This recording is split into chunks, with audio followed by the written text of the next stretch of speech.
boss. Masaya. Nakaano naman tayo. So, nakaano tayo ngayon mga boss. Oil drill tayo. So, yan ngayon, natatanggal natin yung langis. Tayo dito sa fishing ng ano, yan. So, yan mga boss, mga bus na yan. Langis po yan, may halong konting ammonia. So, makikita nyo yan. So, dahan-dahan lang tayo mag-oil drill mga boss. Para hindi sumama ng marami yung ating ammonia refrigerant. Ito yung kanyang oil separator. So halos kalahati na yung laman na langis.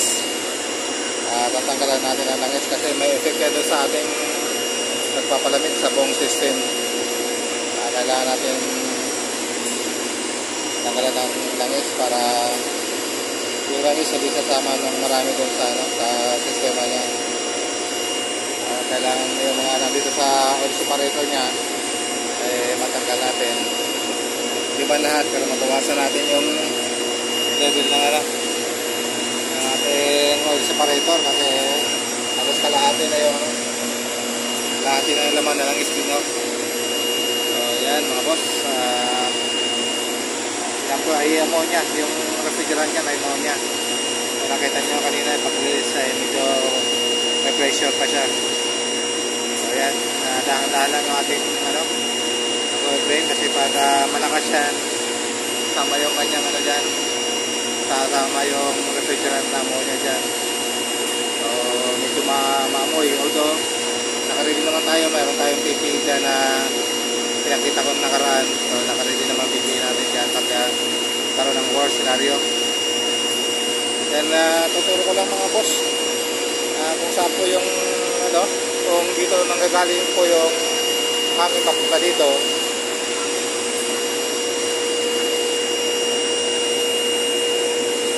So dapat wag tayo pipiso dito sa may likuran. So dito tayo sa may bandang gitna, sa may side. Kasi pag dito tayo pipiso yung hangin papunta sa atin. So namoy natin yung ammonia, yan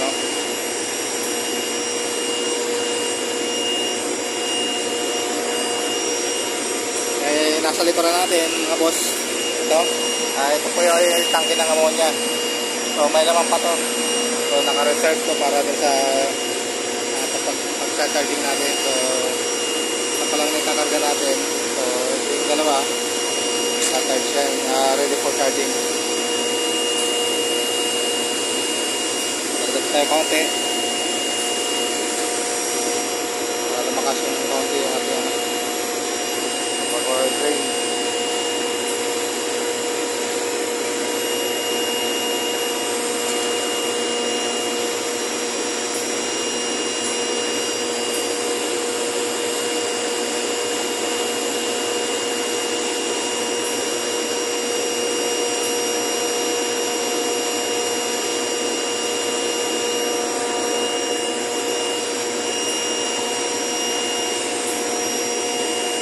Yung mga gagawa lang ito mga boss, yung mga nagganito, yung malakas ang loob, saka walang takot sa ammonia. So may tubya kayo sa ammonia, meron kayong nervyos, so wala kayong mga as na gawa na ganito, mag-oil drain ang may ammonia. Kasi baka mamaya lumakas yung pressure, biglang yung iwanan at hindi nyo may sara yung valve. So mas malaki ang magiging problema nyo. So dapat ang gagawa nito yung medyo sanay na at hindi na medyo natatakot sa ammonia. May takot pero nandiyan naman yung takot mga boss, mga sir, hindi naman nawawala. Pero yung takot napapaglabanan naman yan pag alam mo yung gagawin mo. So ganun lang mga boss. At tuloy-tuloy lang tayo mag-oil drain.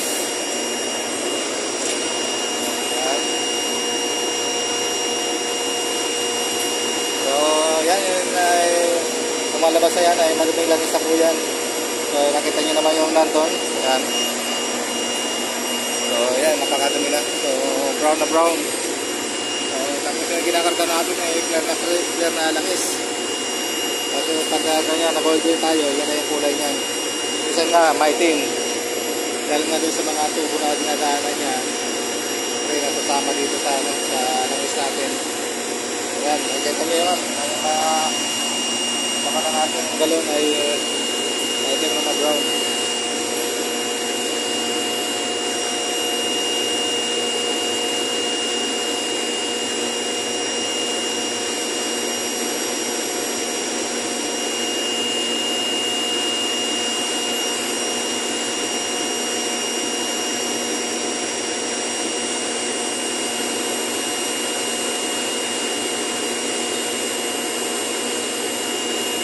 Kung sanay kayo mamoy ng ammonia at nakakamit ka ng ganito, makakaramdam kayo ng kaunting gutom mga boss. At saka pagkauhaw kasi manunuyo yung lalamunan nyo, same time yung sikmura nyo kakalam, makakaramdam kayo ng gutom. Yung mga gustong mataba, pwede susunod kayo kaunti ng ammonia, then kakain na kayo. Nagugutom kasi kayo pag naramdaman yung nakahalang ka pa yung kaunting ammonia, nakakaramdam kayo ng gutom.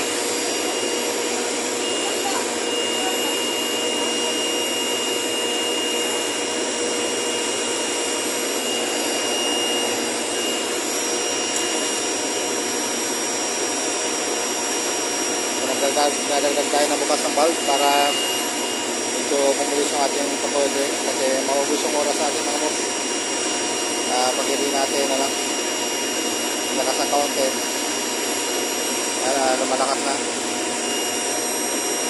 At wag din natin paglalaroan yung mga kanyang langis kasi may amoy talaga yan. So pag napaglaruan yan, makapi yan na sa balat mga boss.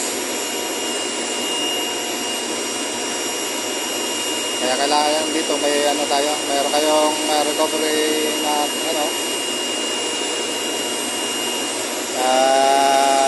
drum o kaya mga ganyang galon para na-recover nyo din sa kanyo pa sisinawin. At pwede naman yan ibenta ganyan, makipinta yan.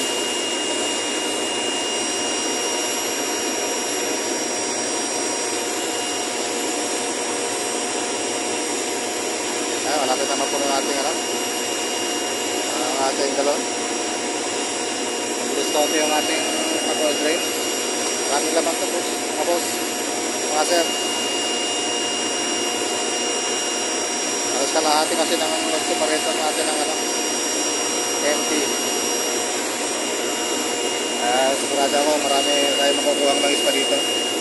So yun, nakakuha na natin yun mga boss. Ayun, alas isang 2.5 gallon. Kasi yung isang tank, ito mapupuno na rin.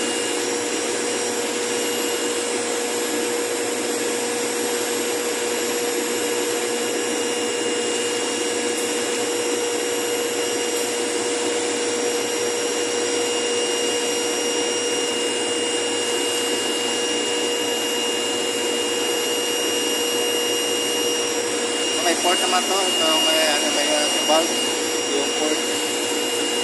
So pwede na itong bitawan pag nangangalay kayo, bitawan nyo kasi release ulit. Ayan,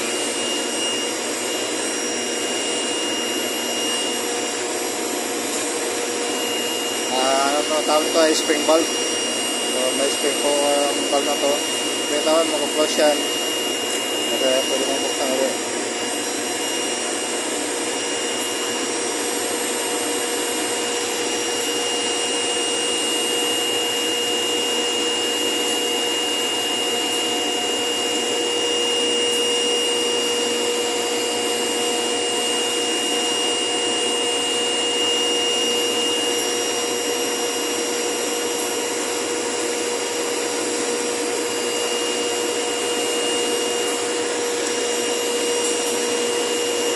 Tapos mga boss, pagkatapos ito, balikan natin after a week kasi matagal itong hindi na oil drain.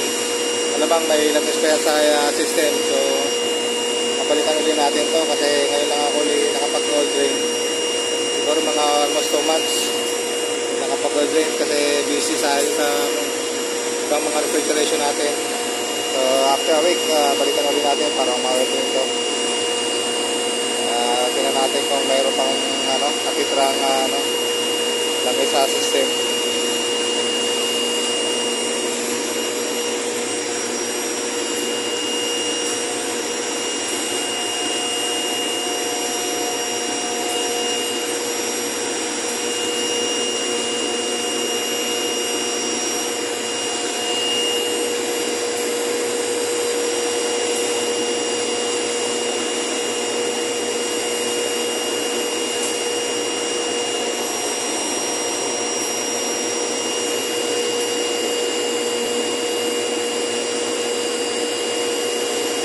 Okay mga boss, pinakita ko lang sa inyo yung aming pag-order sa ating system.